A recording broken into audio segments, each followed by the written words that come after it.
Assalamualaikum warahmatullahi wabarakatuh. Apa kabar semuanya? Salam sejahtera untuk kita semua.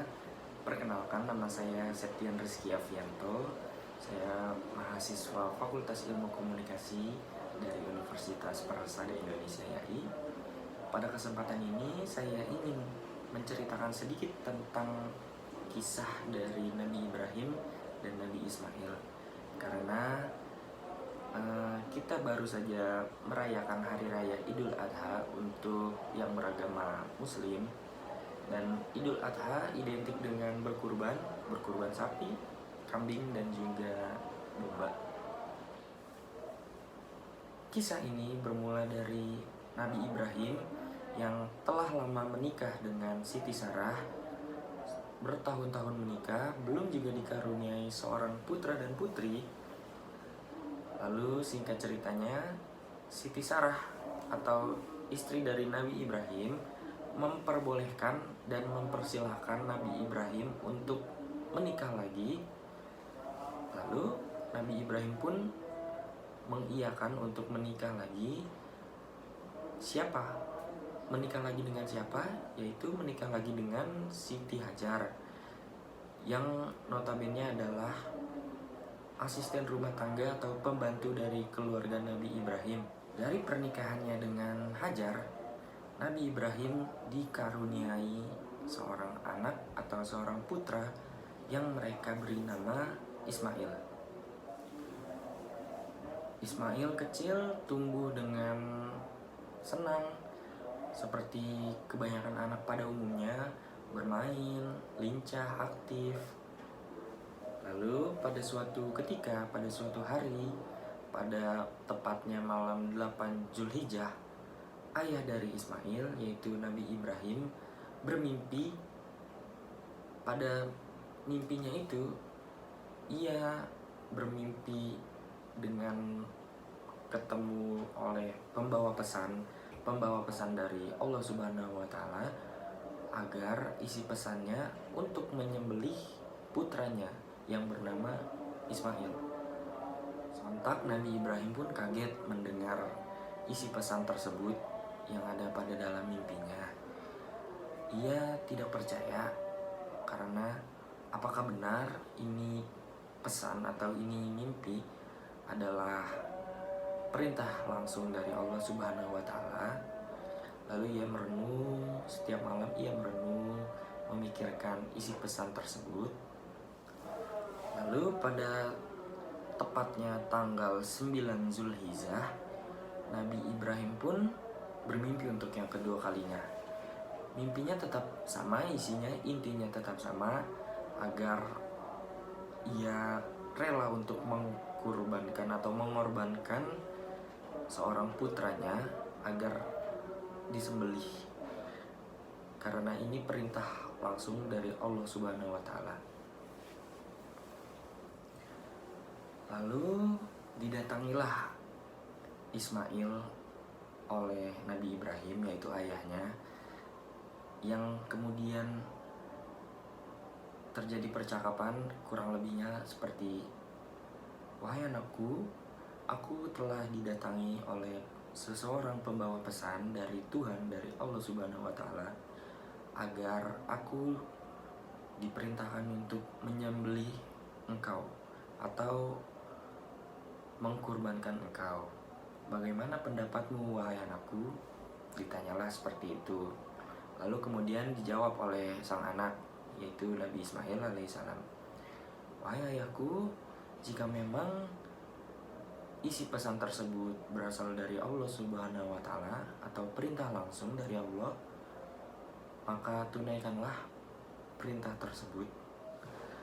Maka dengan jawaban Ismail tersebut, Ismail pun merelakan dirinya, merelakan nyawanya untuk dikurbankan, karena ia percaya dan ia menganggap bahwa itu adalah perintah langsung dari Allah Subhanahu wa Ta'ala. Lalu pada tanggal 10 Zulhijjah, Nabi Ibrahim pun bersedia agar mengkurbankan atau menyembelih putranya tersebut dan membawa Nabi Ismail agar disembelih. Lalu hari penyembelihan pun tiba. Dengan posisi untuk menyembelih, dengan posisi seperti menyembelih leher dari Nabi Ismail alaihissalam, tiba-tiba pisau atau parang yang ingin digunakan untuk menyembelih Nabi Ismail tiba-tiba seketika tumpul atau tidak tajam. Sontak Nabi Ismail pun berkata kepada ayahnya, "Wahai ayahku, rupa-rupanya engkau tidak sampai hati memotong leherku karena melihat wajahku. Cobalah telungkupkan aku dan laksanakanlah tugasmu tanpa melihat wajahku," kata Nabi Ismail. Setelah itu, Nabi Ibrahim pun mengiyakan dan mengikuti saran dari Nabi Ismail, saran dari putranya, agar tidak melihat wajah dari anaknya ketika ingin menyembelih atau memotong lehernya. Tetapi setelah diikuti, pisau dan atau parang yang ingin digunakan untuk memotong leher atau menyembelih tetaplah tidak tajam, malah sama sekali tidak menyakiti leher dari sang anak atau Nabi Ismail.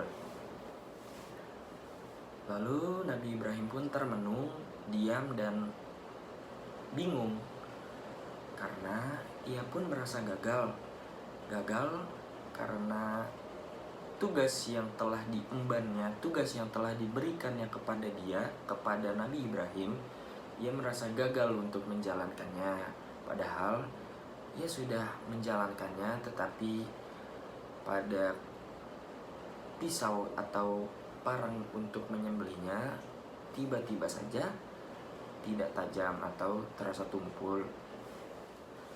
Di saat Nabi Ibrahim pun sedang kebingungan atau merasa gagal, turunlah firman Allah Subhanahu wa taala yang kurang lebih,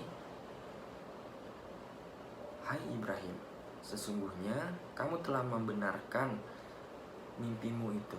Sesungguhnya demikianlah kami memberikan balasan kepada orang-orang yang berbuat baik.